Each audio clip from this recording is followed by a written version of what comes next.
같이 보실 성경은 마태복음입니다. 마태복음 23장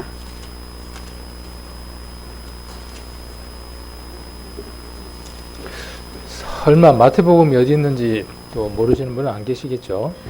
네, 마태복음 23장 23절 24절 한번 천천히 같이 한번 읽겠습니다.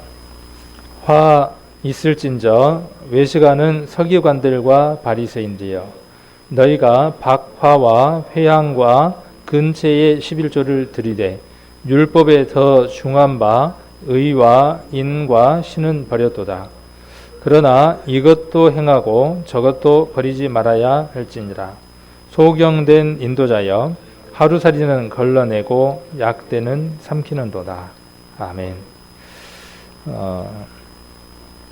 우리가 복음서를 읽다 보면 이런 내용들을 많이 접하게 됩니다.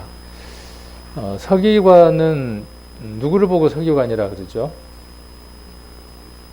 쉬운 말로 바꾸면 율법사, 율법학자들, 구약에 나와 있는 율법들을 연구하고 적고 또 가르치고 했던 사람들을 우리가 서기관 이렇게 이야기할 수 있을 겁니다. 지금 시대다 한번 적용을 해본다면요, 서기관은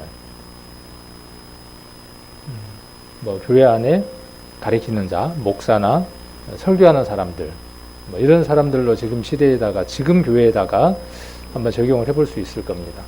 그러면 나하고 상관이 없죠. 그렇죠. 나하고 상관이 없습니다. 성경 이렇게 이제 정리되면 성경은 이제 나하고 관계 없는 게 되죠. 이 서기관과 바리새인이 누가 될 수 있느냐 하면 우리 자신들이 될 수 있기 때문에 이 말씀들을 한번 살펴보려고 하고, 또 지난번에 우리가 이제 교회에 대한 것들을 살펴보면서 또 한번 살펴봐야 할 말씀들이기 때문에 이 말씀을 함께 정리를 해보고 있습니다. 바리새인들은요, 우리가 많이 보고 익히 이렇게 들었지만 갑자기 이렇게 물어보면 답하기가 참 어렵잖아요. 서기관과 바리새인과 좀 어려워요. 이 바리새인은 쉬운 말로 율법주의자예요. 율법을 준수해서 하나님 앞에 의를 세우려고 하는 사람들. 그러니까 둘은 좀 서로 관련이 있네요. 그래서 두 사람들은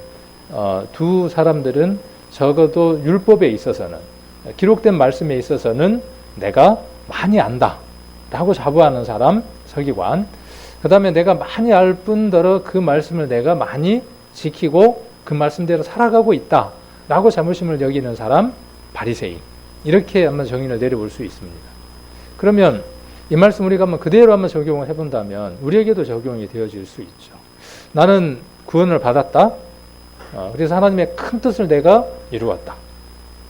나는 교회에 빠지지 않고 참석을 잘하고 있다. 나는 성경에 나와 있는 내용들을 많이 알고 있고 그대로 지키려고 애쓰고 있는 사람이다 라고 이렇게 한번 이 서기관과 바리새인들을 한번 우리가 우리 자신들에게 한번 적용을 해볼 수 있을 겁니다.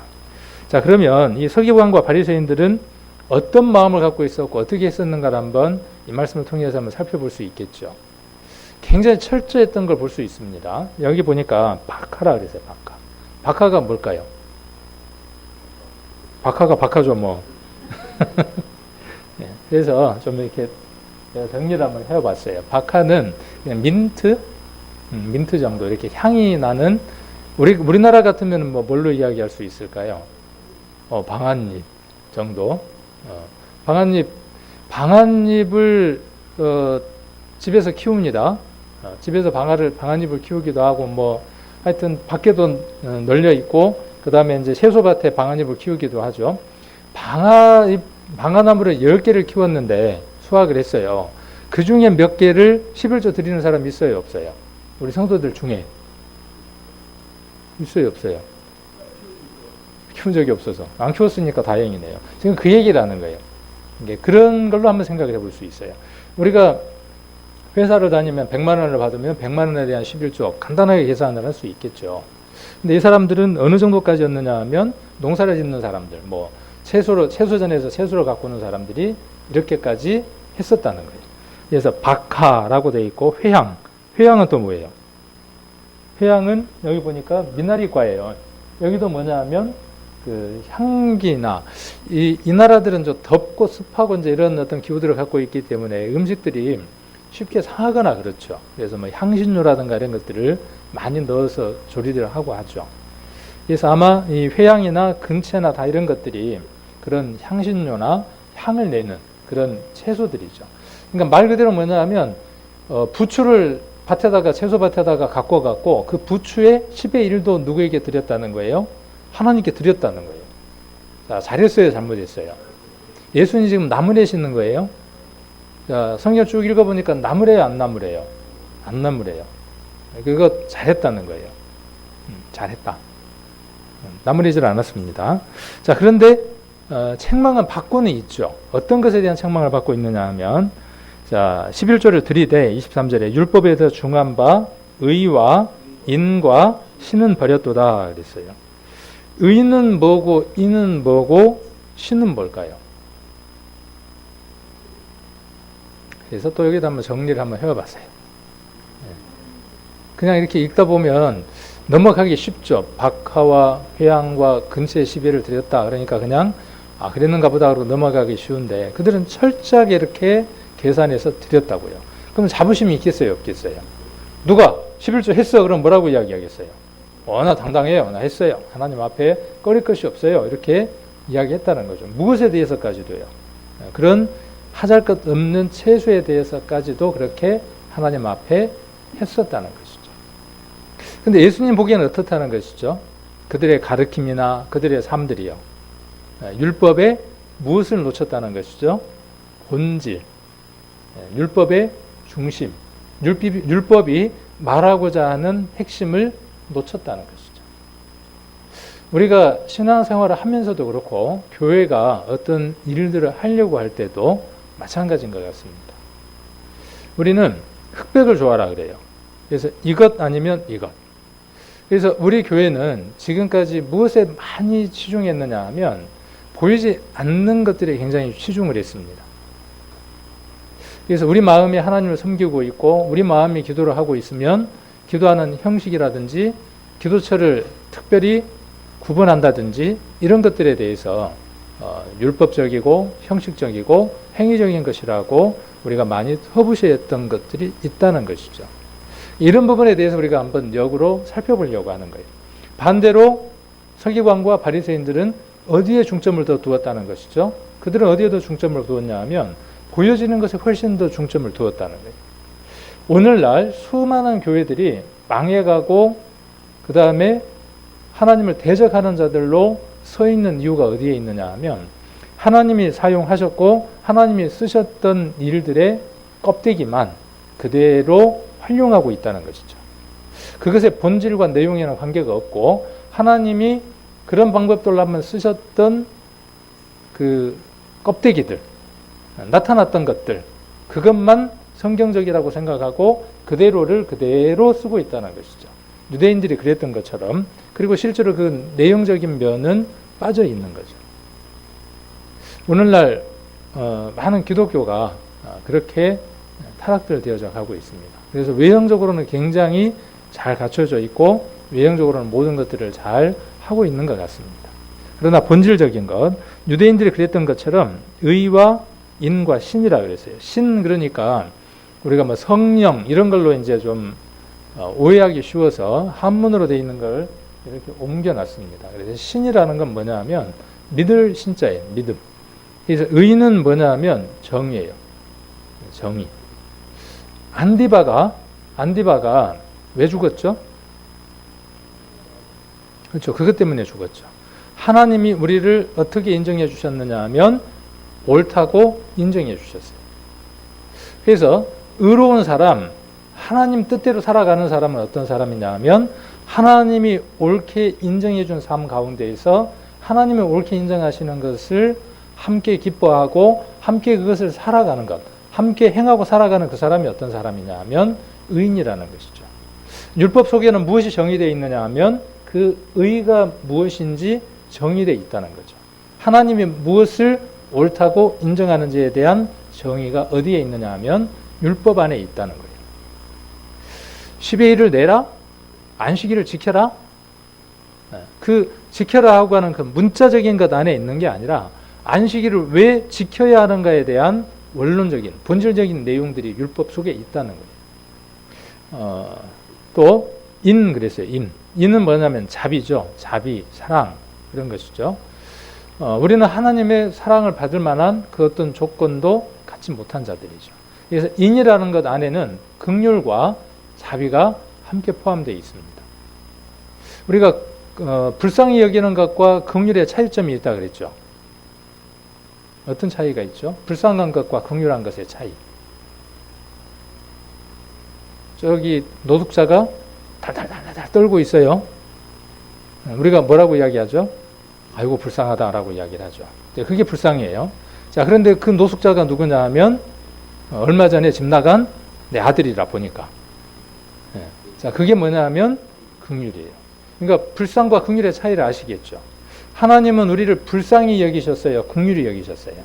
그게 뭐냐면 인이에요. 그러니까 율법 안에 무엇이 들었다고요? 하나님이 사람을 긍휼히 여기는 마음이 율법 안에 들어있다고. 그러면 그 율법을 받아든 사람에게 하나님이 원하시는 것은 뭐겠어요? 그 율법을 통해서 하나님의 마음이 그 사람을 통해서 다른 사람에게 흘러가기를 원하는 거죠. 박하와 회양과 근처의 12를 일을 드리는 그것의 목적이 있는 게 아니라, 그러니까 하지 말라는 게 아니라 이게 더 훨씬 더 중요한 것이다 그 말이죠. 그래서 자비를 베푸는 것, 자신에게 주어진 물질 중에서 자신의 생활을 위하여 필요한 것의 이상의 물질, 내게 필요한 물질들이 있어요. 내게 필요한 물질이 있고 내게 필요한 것들이 있는데 그 이상의 것들이 있어요. 내게 의식주 외에 내게 조금 여유가 있고 남겨진 것들이 있어요. 자, 그것들을 어떻게 하는 거죠? 베푸는 겁니다. 누구에게 베푸는 거예요?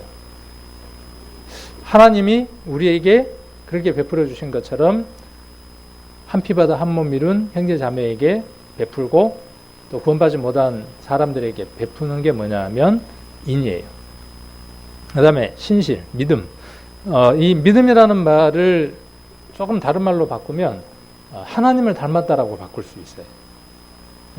그러니까 신실은 뭐냐 하면 하나님은 변함이 있어요, 없어요? 신실이라는 말의 믿음이라는 말의 의미는 뭐냐 하면 하나님의 변함이 없는 것처럼 구원받은 사람은 누구를 닮았다는 것이냐 하면 하나님을 닮았다는 것이죠.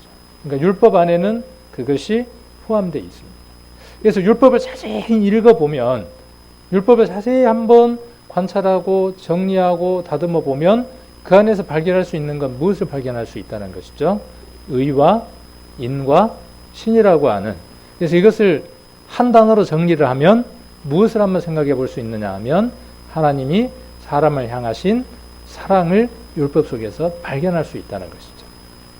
자, 서기관과 바리새인들은 그것 발견했다고요? 못했다고요? 못했어요.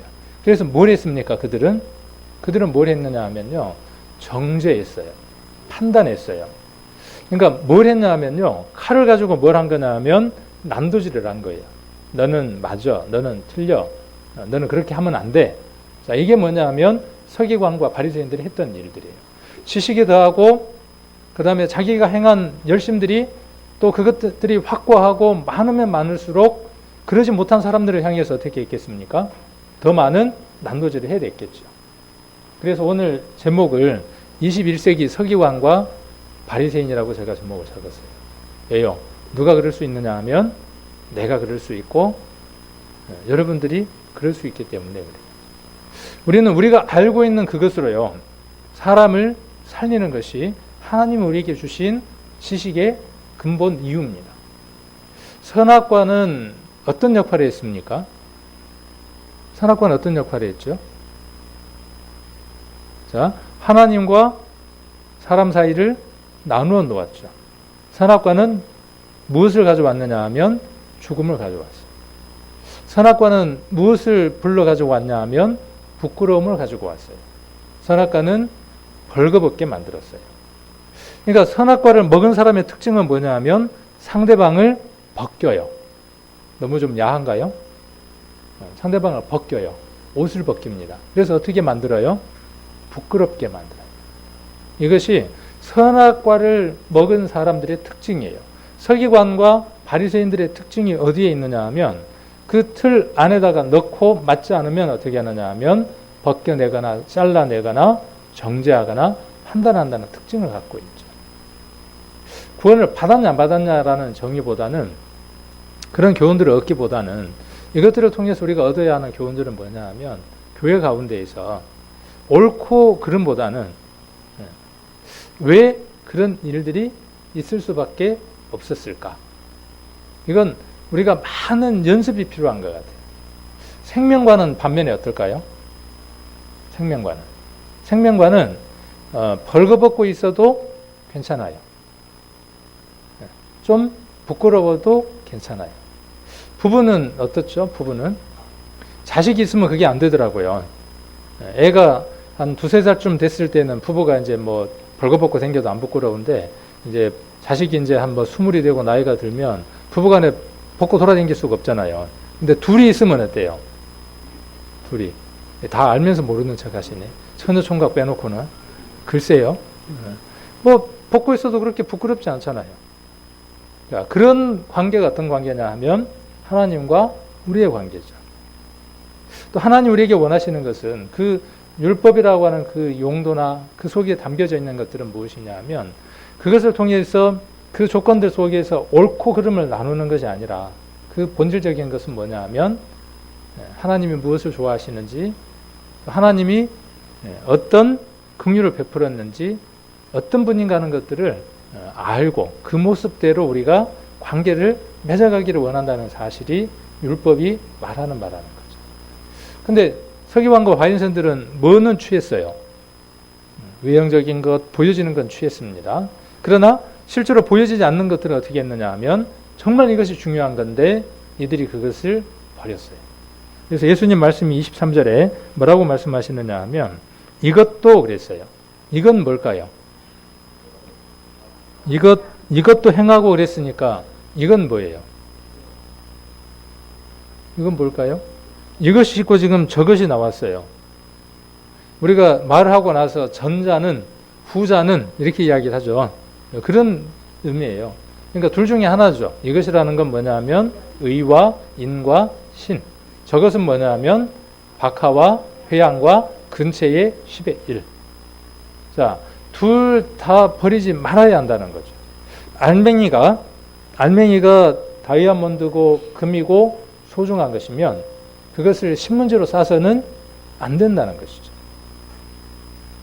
그것이 귀중하고 그것이 아름다운 것만큼 무엇으로 그것을 장식하고 가꾸어야 하느냐 하면 귀한 것으로 가꾸고 만들어야 된다는 것이죠.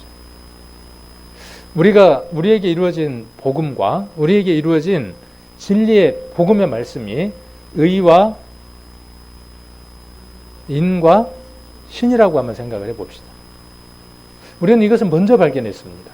자, 이것이 우리에게 이루어진 것을 우리는 복음이라고 생각을 합니다. 세상 사람들, 저 밖에 있는 많은 조직들은 종교입니다. 우리가 하는 것은 신앙이고, 그들은 정의가 무엇이냐면 종교라고 하는 것을 해나갑니다. 종교는 그 사람의 삶과 그 사람의 변화를 무엇으로 만들어내려고 하느냐 하면 밖에서 안으로 그 사람을 다듬어 가려고 하는 겁니다.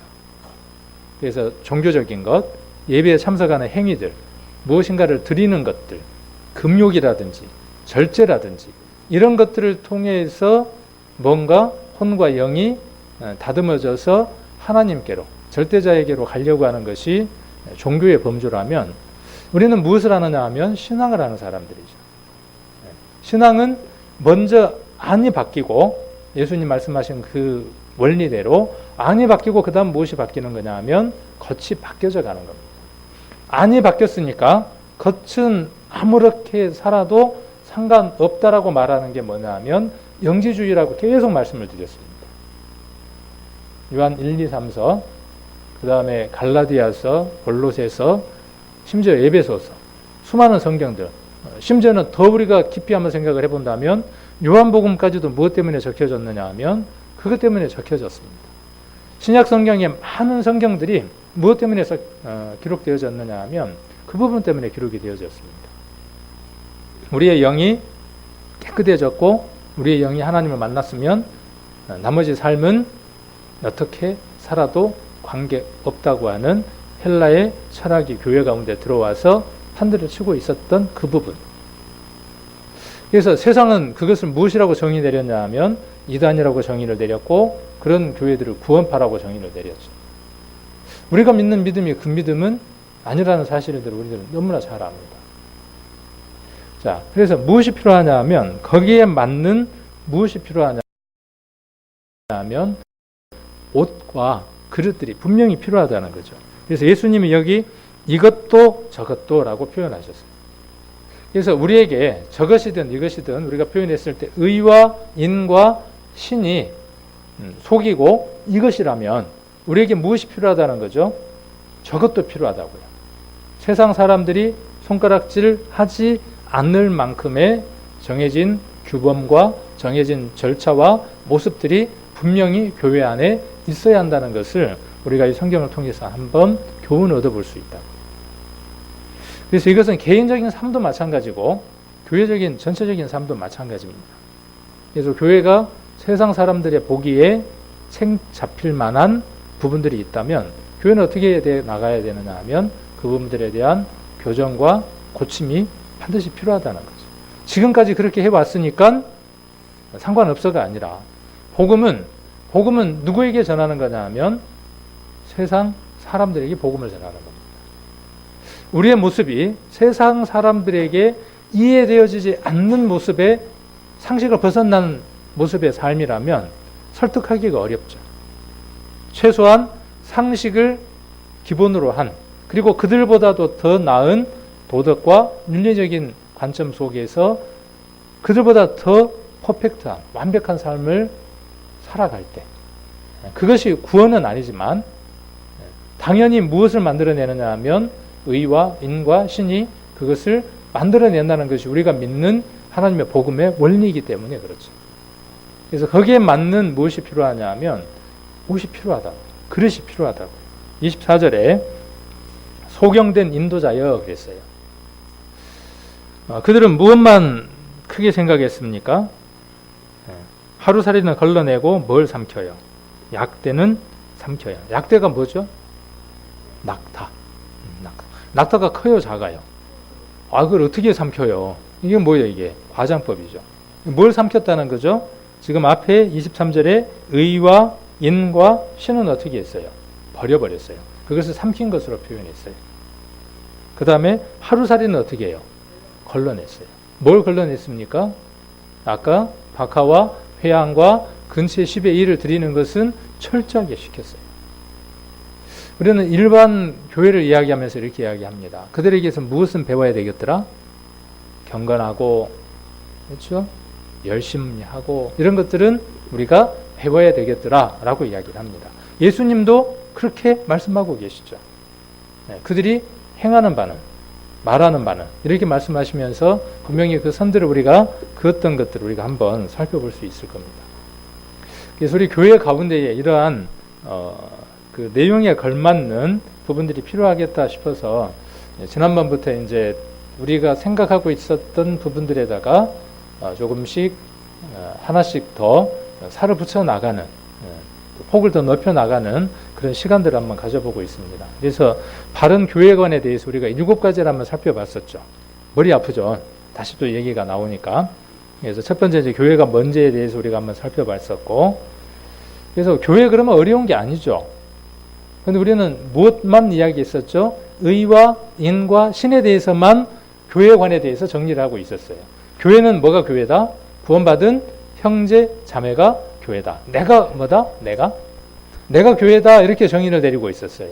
자, 그것은 아까 우리 23장에 이야기했던 것처럼 무엇에 해당하느냐 하면 정말 중요한 거예요.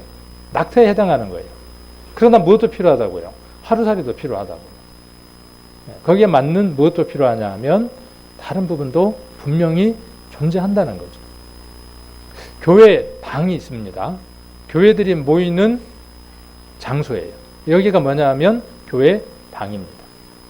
그래서 우리가 구역 모임 때 모이면 그곳이 뭐냐 하면 거기가 교회당이에요.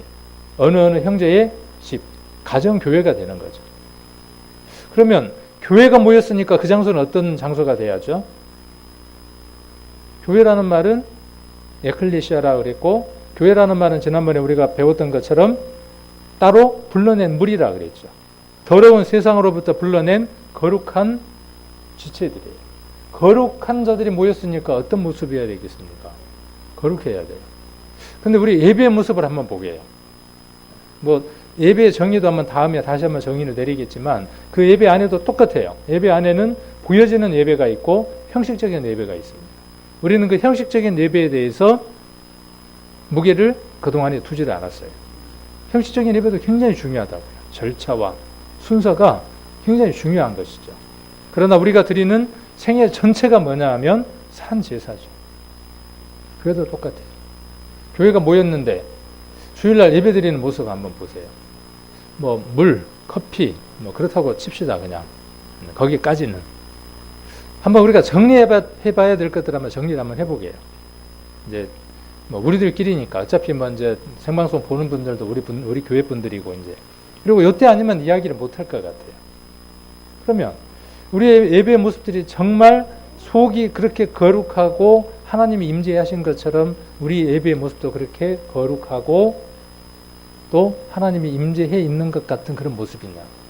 우리는 구약의 성막을 통해서 그런 교훈들을 얻죠. 휘장으로 가로질러 있었던 지성소 안에는 누구도 들어갈 수 없었던 거룩한 곳이었죠. 그곳에 하나님의 말씀이 있었던 것도 우리는 기억합니다. 그 말씀의 임재에 밤에는 불로, 낮에는 구름 기둥으로 임재했던 것도 우리는 기억할 겁니다. 누구든 함부로 들어갈 수 없었던 장소. 그런데 그것이 우리에게 지금 이루어졌고, 그 지체들이 모여서 그 거룩함을 이루는 장소가 어쩌면 주일이든 수요일이든 금요일이든 예배를 드리는 그 시간들일 겁니다. 하나님을 만나는 시간들일 겁니다. 매일 만나지만. 그런데 보면 화장실도 가야죠. 어쩔 거예요. 생리적인 현상인데. 근데 마음의 자세들이 문제인 것 같아요. 우리가 이 예배에 참석하는 그 마음의 자세들이 아까 그 두 가지 것들이 공존해야 되는데 우리들 마음 가운데는 기울어 있는 거죠. 이미 이것이 이루어졌으니까 보여지는 것은 크게 의미가 없다라고 하는 이 마음들이 무엇을 만들어내느냐 하면 예배 때 어수선한 분위기를 만들어내는 거예요. 그래서 이건 바꿔줘야 되겠더라는 거죠. 잘못됐으니까. 바꿔줘야죠. 우리가 구역 모임 드릴 때에도 1부, 2부 이렇게 이제 나눠 드렸잖아요. 왜 그랬냐 하면 교제를 하고 있는데 거기에 먹을 거 나와갖고 한쪽은 쩝쩝쩝 먹고 있는데 한쪽은 교제한다고 하고 옥곡 장날처럼 되는 거죠. 옥곡 장날 보세요. 한쪽은 고기 팔고 있고 생선 팔고 있는데 한쪽은 배고프다고 막 국밥 먹고 그러잖아요. 그 모습이나 우리 구역 모임의 모습이나 별반 다른 바가 없다면 혹 그 안에 새로 구원받은 사람이나 구원받지 못한 사람들이 왔을 때 우리에게서 어떻게 구별된 것을 거룩한 것을 볼 수 있겠냐는 거죠. 저도 타성 예서적하고 잘 몰라요. 많은 부분들이. 이건 우리가 앞으로 해결해야 될 문제들이라는 거죠. 앞으로 더 많이 더 경건한 모습으로 정리되어져야 될 부분의 것들이라는 거죠. 그래서 교회는 구원받은 몸만 이야기하는 게 아니라 건물도 교회라고 분명히 성경에서 지칭을 하고 있는 것들을 우리가 한번 이해를 해야 된다는 것입니다. 자, 그래서 교회가 해야 되는 임무가 있었죠. 무엇을 해야 된다는 그 임무가 있었고, 이게 없으면 교회가 아니라는 얘기도 있었고요. 그 다음에 교회는 말씀이 분명히 선포가 돼야 된다는 것. 말씀이 없으면 교회가 아니라는 것. 그 다음에 교회는, 교회 생활이 필요한 거죠. 성도들에게 꼭 필요한 게 뭐냐 하면, 예배에 참석을 해야 하고, 성경을 반드시 읽어야 하고, 그 다음에 기도 생활이 있어야 하고, 전도를 해야 하고, 봉사를 해야 하죠. 이게 없으면 교회 일원이 아닌 겁니다. 이건 누구냐 하면요, 구경꾼이에요. 이거는 교회의 구성원일 수가 없습니다. 그런 마음을 정리를 하고 마음 가운데 그렇게 믿고 있는 사람은 어떠한 일이 있을지라도 그 예배 장소에 찾아갑니다. 제가 이제 고등학교 때 구원을 받고 서울로 가서 이렇게 이제 학창시절을 생활을 하면서 저는 제 마음 가운데 그런 마음이 있었던 것 같아요. 어떤 예배든 나는 빠지지 않아야 되겠다라는 마음을 가졌던 것 같아요. 누가 가르쳐줘서가 아니라 그래야 되는 줄로 알았어요. 그 마음은 누가 알려줘야 되는 마음은 아닌 것 같아요. 그래서 학교가 끝나면 그냥 교회에서 살았고, 또 직장 생활을 하면서도 끝나면 교회를 가야 되는 줄로 알았어요. 내가 교회를 가면 끝날 시간이라는 걸 알아요. 몇 번 말씀을 드렸던 것 같은데, 옛날에 방배동에가 교회가 있었어요. 우리 방배역에서 내려서 교회까지를 한 700m나 800m 정도 걸어가는 것 같아요. 계산을 하면 수요 예배가 이때쯤 끝날 거라는 계산을 해요. 8시 반쯤 끝날 거라는 계산을 합니다. 그럼 내가 지하철을 타고 방배역에 내리면 8시 20분쯤 될 거라는 것도 알아요. 그래도 어떻게 하느냐 하면 집으로 가는 게 아니라 집에 가면 더 편히 쉴 수 있죠. 근데 집보다는 어디를 향했느냐 하면 교회를 향했어요. 8시 20분 되면 방배역에 내려요. 걸어 올라가면 몇 분 되느냐 하면 8시 반 돼요. 그러면 기도하고 성도님 내려와요. 그래도 가요. 그러면 같은 방향으로 지하철을 타는 성도들을 만나서 서가면서 그 속에서 교제를 해요. 오늘 어떤 설교 하셨어요? 또 듣는 거예요. 그분이 듣고 이해되어졌던 내용들을 나는 더 쉽게 이해해서 듣는 거예요. 자, 이런 마음들이 정상적인 마음이죠. 건강한 교회의 모습인 겁니다. 그리고 봉사의 일이 있으면 앞장서서 또 그 봉사의 일들을 하고. 자, 그래서 교회는 그런 어떤 여러 가지 것들로 아까 이제 7가지 가운데에 6가지를 지난번에 살펴봤었고, 지난번에 우리가 교회 정치, 교회 조직에 대해서는 다음에 한번 살펴보는 시간을 갖겠습니다라는 얘기를 한번 했습니다. 그래서 오늘 시간은 조금 많지는 않지만 다음에 또 하면 되니까 교회의 조직에 대한 이야기를 한번 해보게요. 교회의 정치라고 이렇게 이제 전문적인 용어를 쓰기도 합니다. 교회가 정치판이냐, 왜 교회에 정치라는 용어를 쓰느냐라고 이야기를 하는데, 왜냐하면 다스림이 있고, 그 다음에 치리가 있고, 그 다음에 서로 권하는 것들이 있기 때문에 정치라는 용어를 사용하기도 합니다. 자, 그래서 바른 교회의 어떤 정치의 모습들을 성경적으로 오늘 한번 살짝 맛볼 수 있는 그런 시간들을 한번 가져보려고 합니다. 자, 바른 교회에 관해서 교회 정치 중에, 교회 정치 종류가요, 예수님이 오시고 난 이후에 교회가 형성이 됐으니까, 교회는 그 이전에 교회가 있었죠. 아까 구약에. 근데 그 교회 말고, 예수님 오시고 난 이후에 교회의 제도가 어떤 정치들이 있었는가를 한번 정리를 해보면, 크게 4가지 정도가 있었다라고 하면 정리를 해볼 수 있습니다. 그래서 그 첫 번째가 천주교입니다. 천주교에도 무엇이 있느냐 하면 정치가 있었죠. 천주교는 전 세계적인 교회 하나를 잡습니다. 우주적인 교회 하나로 잡아서 그걸 단일체로 보고 있죠. 근데 교황 정치는 올바른 거예요? 올바르지 않는 거예요? 이건 이미 올바르지 않는 것으로 정의 내려져서 배우고 있기 때문에 교황 정치에 대해서 우리가 지금 논할 필요는 없는 것 같아요. 자, 그 다음 두 번째, 이제 감독 정치라는 게 있습니다. 말 그대로 교회에 감독을 두고 교회에 여러 가지 운영들을 해나가는 방법들을 감독 정치라고 이야기를 합니다. 그래서 감독이 교회를 주장하는 정치 제도. 그래서 감독 교회 대표적인 게 이제 감리교가 있고요. 그 다음에 자유정치. 이게 교회 중심을 운영으로 해서 교회를 운영을 하는 거죠. 그 다음에 조합정치, 그러니까 감독정치와 그 다음에 자유정치 이런 것들을 합쳐서 친목과 연락을 도모로 하는 그런 정치제도가 있습니다. 그 다음에 장로정치. 그래서 한번 그 개신교 안에 우리가 하는 그 교회들 가운데에 정치는 크게 이렇게 3개, 감독정치, 그 다음에 장로정치, 회중정치 이렇게 3개를 한번 생각을 해볼 수 있습니다. 성경은 어떤 걸 택하고 있을까요?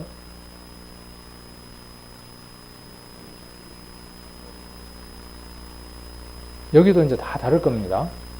다 생각이 다 다를 거예요. 왜 그러냐 하면 그랬기 때문에 저 3개의 정치들이 나와서 파들이 나눠져서 지구상에 지금 감리교도 있고 심리교도 있고 장로교도 있고 여러 교단들이 존재를 하는 거죠. 성경을 보는 관점이 어떤 거예요? 성경을 보는 관점이 성경에 나와 있는 문자나 내용은 똑같은데 그 보는 어떤 방향들이 어떠하냐 하는 사람들의 모임들이 장로 정치라는 사람들의 모임이 되고 회중을 중심으로 하는 모임이 되고 이렇게 나눠진 거죠. 그러면 장로교도 약간의 무엇이 있을 수 있겠어요? 비성경적인 요소도 가질 수 있어요. 이런 부분들을 한번 우리가 살펴보고 우리에게 맞는 것들이 분명히 있을 거예요. 다른 어떤 옷이나 다른 색깔이 아니라 정말 성경적이면서 성경의 원칙과 아까 율법이 말하는 의와 인과 신과 플러스 뭐냐 하면 거기에 맞는 바른 어떤 모습들이 분명히 존재할 것이라는 거죠. 그것은 무엇을 온전하게 잡아야 되느냐 하면 무엇 때문이냐고 하는 이 원론적인 것이 더 중요하다는 거죠. 껍데기 형식보다도 이게 필요치 않다라는 게 아니라 그래서 세 개의 정치가 있습니다. 이렇게 감독, 장로, 회중 정치. 침례교는 어디에 해당할까요? 자, 우리 여기에서 정체성 한번 물어보게요. 우리 교회가 침례교회입니까?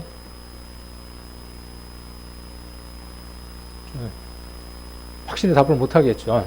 우리 장로교회입니까? 감독교회입니까? 네. 자, 그래서 우리의 원 뿌리를 찾아 올라가면 어디로 올라가야 하느냐 하면 예수님은 올라가야 하겠죠.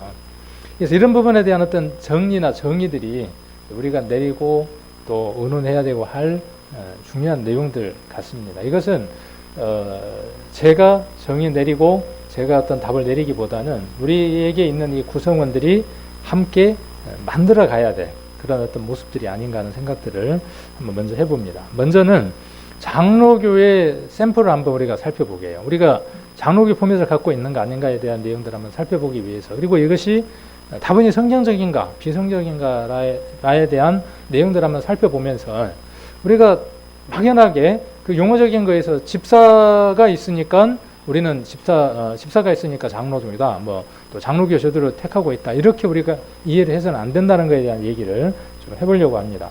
그래서 장로교회는 당회라는 게 있습니다. 그다음 두 번째 뭐가 있냐면 당회가 있고 그 다음에 재직회라는 게 있고 그 다음에 공동의회라는 게 있고 또 기타 조직이 있습니다. 그래서 당회는 목사와 장로로만 이렇게 조직이 됩니다. 그리고 목사는 당회장, 재직회장, 공동의회장이 자동으로 되고 다른 직분의 장이 될 수 없고 목사는 하나님의 사도로서 그리스도의 삼직을 수종들게 되고 장로는 교인을 대표하고 그 다음에 목사는 하나님 편을 수종하는 사자고 장로는 사람 편을 대표하는 직분이고 그 다음에 목사는 누구를 대표하느냐 하면 교회를 대표한다. 이렇게 장로교에서 정의를 내려놨어요. 그래서 목사의 삼직이 뭐냐 하면 이 세 가지가 삼직이라는 겁니다. 첫 번째가 뭐냐 하면 제사장 직분, 두 번째가 선지자 직분, 세 번째가 왕의 직분이라는 거예요. 그래서 제사장 직분은 성례, 뭐 만찬이라든지 침례를 행할 수 있는 권위 누구에게만 있다라고 정의를 내려놨느냐 하면 목사에게만 있습니다. 그 다음에 선지자는 뭐냐면 말씀을 선포할 수 있는 능력, 권한이 누구에게 있느냐 하면 목사에게만 있습니다. 자, 그 다음 왕의 직분이에요. 왕, 교회의 머리라고 생각을 하는 거죠. 만왕의 왕으로서 국가나 교회의 머리라고 생각을 하는 거예요. 제가 이렇게 생각하고 있다는 게 아니라 장로교에서 이렇게 정의를 내려놓고 이것을 장로교 법으로 만들어서 이렇게 정의해 놓은 것을 우리가 잠깐 살펴보고 있는 거예요.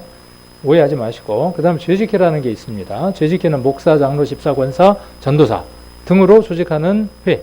그래서 초대교회 7 집사 선택의 목적과 정신을 실천하기 위해서 조직된 단체다.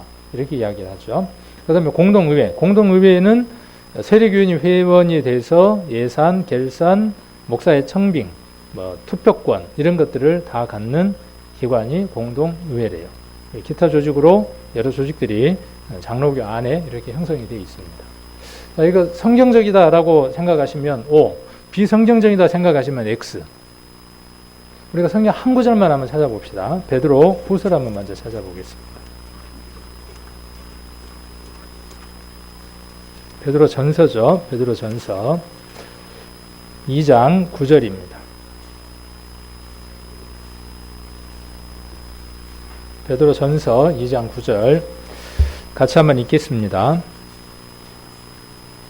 오직 너희는 택하신 족속이요 왕같은 제사장들이요 거룩한 나라요 그의 소유된 백성이니 이는 너희를 어두운 데서 불러내어 그의 기이한 빛에 들어가게 하신 자의 아름다운 덕을 선전하게 하려 하십니다. 목사라고 하는 한 개인에게 제사장의 직임과 왕의 직임과 선지자의 직임이 수여된 것이 아니고 성경은 무엇이라고 말하고 있느냐 하면 너희라고 이야기하고 있습니다. 베드로전서 2장 9절에 너희는 이라고 이야기합니다. 이 너희는 누구냐 하면 구원함을 받은 성도를 얘기를 하고 있습니다. 그래서 누구든 제사장이고 누구든 선지자이며 누구든 왕의 직임을 갖고 있습니다. 우리가 지난번에 두아디리아 교회를 배웠던 것처럼 철장을 가지고 만국을 깨뜨릴 수 있는 왕의 권한이 누구에게 있느냐 하면 우리에게 있습니다. 말씀을 담대하게 선포할 수 있는 선지자의 권위 누구에게 있느냐 하면 우리에게 있습니다. 누구에게든 필요하면 복음을 전할 수 있는 성례가 침례와 만찬이 특별한 것이 아니라 복음을 전하는 그 모든 과정들이 침례와 만찬이라고 한번 생각을 해볼 수 있습니다. 그 모든 권위 누구에게 있느냐 하면 저와 여러분들에게 있습니다.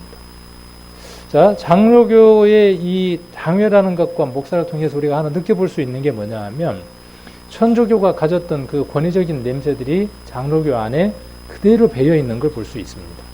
정리는 못하고 그대로 갖고 왔어요. 그래서 가장 오래된 정치제도 그러면은 장로교의 정치제도가 가장 오래된 것으로 한번 정의를 내려볼 수 있죠. 그래서 많은 교회들이 그런 반법이나 조직들을 채택을 하고 있습니다. 다음에는 이제 직분에 대한 얘기도 한번 하려고 하는데 오늘은 얘기하기가 좀 어려울 것 같기는 해요. 그래서 어느 교회는 목사와 장로와 집사라고 하는 직분을 둡니다.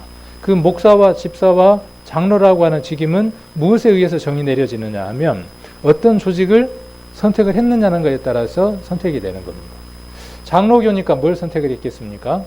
장로교니까 말 그대로 교회를 통제하고, 통제라는 말은 그렇고 교회를 이끌어가고 교회에 영향력을 미치는 주된 사람을 누구로 포커스로 잡는 거냐 하면 장로를 포커스로 잡는 거죠. 그래서 장로교회예요. 거기에다가 집사를 두고 또 그 위에 목사라고 하는 말씀을 선포할 수 있는 사람을 두어서 그 조직체를 운영을 해가는 거죠. 침례교는 어떤 정의를 내렸죠? 침례교 안에는 원래 침례교, 우리 침례교 말고 역사상의 침례교는 어떤 조직을 갖고 있느냐 하면 집사도 없죠. 집사가 없어요. 그리고 목사는요. 목사도 없어요. 아까 우리가 베드로전서 2장 9절에 기록되어 있는 것처럼 누구든 말씀을 선포할 수 있는. 그래서 우리 교회 모습들이 어떤 면에서는 처음 우리 교회에 접하는 오랫동안 장로교회에 익숙했던 사람들이 우리 교회를 오면 어수선하죠. 복잡하죠. 왜요? 우리가 자기들이 알고 있기로는 이 강대상에는 누구만 올라오는 걸로 정의가 내려져 있어요. 아까 우리가 기록되어 있던 것처럼 삼직은 목사만 할 수 있다고 생각해서 목사만, 전도사만 설교를 할 수 있는 것으로 알고 있는데 어느 날 보니까는 형제인지 누군지는 모르겠지만 올라와서 뭘 한다고 해요? 설교를 한다고 하는 거예요. 그러니까 이게 제대로 이해가 되어지지 않는 거죠. 그래서 이런 부분에 대한 정리들이 우리 교회도 필요하다는 겁니다. 이걸 가리켜서 무엇이라고 이야기하느냐 하면 교리라고 합니다. 교리. 그래서 지난번에 우리 어느 교회에서 나왔던 목사가 이야기하기를 우리가 성경에서 교훈과 책망과 바르게 함과라고 이야기할 때 그 교훈을 교리라고 이렇게 교리라고 이렇게 번역했던 걸 이해를 할 겁니다. 교회들은 교회마다 무엇이 있느냐 하면 믿는 바, 우리가 이해하고 우리가 생각하는 것에 성경은 이 내용입니다라고 하는 정의와 공감대가 있어야죠. 우리는 그런 공감대를 지금까지 형성하고 갖고 왔습니다. 그런데 그 공감대 형성된 것들을 자꾸 어떻게 하려고 하느냐 하면 저기가 좀 크고 저기가 좀 더 우리보다 발전돼 가는 것 같으니까 어떻게 하려고 하느냐 하면 그것들을 차용하고 차입하려고 하는 겁니다. 이런 부분에 대한 정리들이 우리는 많이 필요할 것이라는 생각을 합니다. 그래서 한번 던지는 겁니다, 저는.